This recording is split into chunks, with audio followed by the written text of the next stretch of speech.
OPS की, old pension scheme, तुम लोगों को शायद पता ना हो, ओपीएस का मतलब है old pension scheme. Old pension scheme क्या थी? जो आदमी सरकारी नौकरी लग जाता था उसको जितनी वो नौकरी करेगा, जैसे 60 तक तो हर कोई नौकरी कर सकता है, 60 के बाद जब वो रिटायर होता था तो इसको पैसे मिलते थे हर महीने पेंशन के नाम पे। और ये पेंशन 1-2 हजार नहीं थी, ये पेंशन इतनी थी कि इसकी जिंदगी इज्जत के साथ कट जाती। इसे अपने बहू बेटे के सामने हाथ ना फैलाना पड़ता कि बेटा मेरा चश्मा बनवा दे या डॉक्टर के पास ले चल।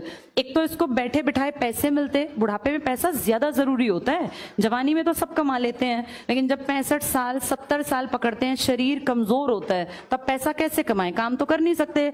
तब बच्चों को बोझ लगते हैं माँ बाप, चाहे माँ बाप ने कितना ही कुछ भी करके खिलाया हो, तब बोझ लगने लगते हैं। ये ह्यूमन नेचर है, इसीलिए अपना पैसा होना बहुत जरूरी है। अगर पैसा होगा तो आदमी ठाठ से बैठ के खाएगा।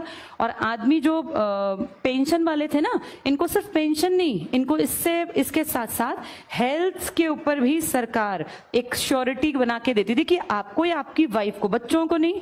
बच्चे 21 साल के बाद कवर नहीं होते।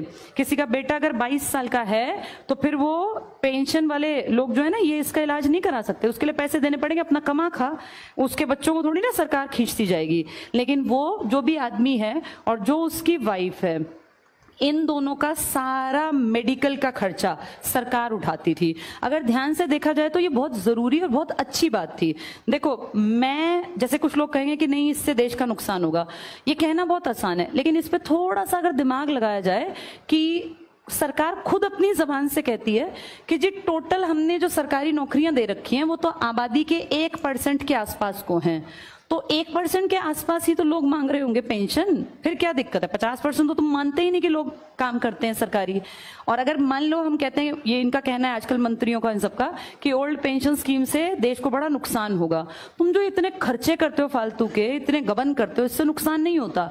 और अगर नुकसान होता है तो हमारे एमएलएस को, हमारे एमपीज को, हमारे CM, PM, president of India, vice president of India, इन सबको क्यों मिल रही है पेंशन अब भी? अगर बंद ही की है, ये भी तो आम ही आदमी होंगे ना, ये कोई ऊपर से उतरे हुए कोई भगवान के दूत तो है नहीं, ये भी आम लोगों में से ही हैं। अगर सब आम लोगों की पेंशन दुखी करती है, देश के कंधों पे बोझ ज्यादा डलता है, देश बड़ा कमजोर हो जाता है, देश टिक नहीं पाएगा, तो फिर इनकी पेंशन क्यों दी जा रही है? और आम आदमी की पेंशन कितनी थी? 20,000, 22,000, 25,000, जिसमें जीवन कटता है, कोई महल नहीं खड़े होते पेंशन के पैसों से।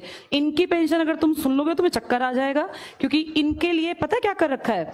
आम आदमी जिंदगी भर काम करे, 40 साल, अगर 20 में नौकरी लगा 40 साल, तो पूरी जिंदगी की एक पेंशन। और इनको एक दिन अगर कोई एमएलए बन गया तो पूरी जिंदगी की पेंशन, एक दिन की। अगर वो दोबारा बन गया इलेक्शन जीत के तो 2 बार की पेंशन। अगर वो 5 बार बन गया एमएलए तो 5 बार एमएलए की पेंशन। फिर वो 2 बार एमपी बन गया तो एमपी की पेंशन। फिर वो राष्ट्रपति बन गया तो राष्ट्रपति की पेंशन। तुम सोच भी नहीं सकते कितना रुपया इनकी पेंशन्स में इन तक पहुंचता है। किसी एक का नाम तुम ना गूगल पे लिखना और तुम उसका पूरा इंफॉर्मेशन निकालना, वो कई बार एमपी एमएलए बने होते हैं। ये एमपी, एमएलए, सीएम, पता नहीं कितनी कितनी पोस्ट पर। अगर कोई राजनीति में 40 साल काट गया, इनमें से कम तुम देखना वो 5-6 बार कुछ बन गया होगा, 2-3 बार कुछ। उन सबकी अलग अलग पेंशन आती है। तो इससे हमारा खजाना खाली नहीं होता। ये तो सारे खानदानी, देखा नहीं, बैठे बैठे राज करते जाते हैं। ये कहते हैं कि ओल्ड पेंशन स्कीम जो किसके लिए मेन जरूरी थी? आम आदमी के लिए, उसको तो खत्म कर दिया। अब पीछे कितना विरोध किया लोगों ने, लेकिन क्या किया? मारकाट। वो बेचारे जितने लोग इकट्ठे हुए थे उन पर डंडे बरसाए और वो पानी के वो सब ला के कैनन और नुकसान किया। जैसे अगर ध्यान से देखा जाए, ठीक है खत्म कर दो, फिर इनकी भी तो खत्म करो ना। ये तो और बोझा डाल रहे हैं। ये तो एक आदमी 4 पेंशन खा रहा है, वहां बेचारे 40 लोग मिलके इतनी नहीं लेते होंगे जितना ये एक आदमी खा जाता है। तो इसका भी तो कोई हिसाब किताब हो। ये क्वेश्चन उठने चाहिए जब डेमोक्रेसी की बात हो, जब लोकतंत्र की बात हो। इसीलिए तुम्हारा पढ़ना जरूरी है, ताकि तुम्हें ये बातें पता चलें। तो जब इलेक्शन होगा तो कितनी सीट्स पर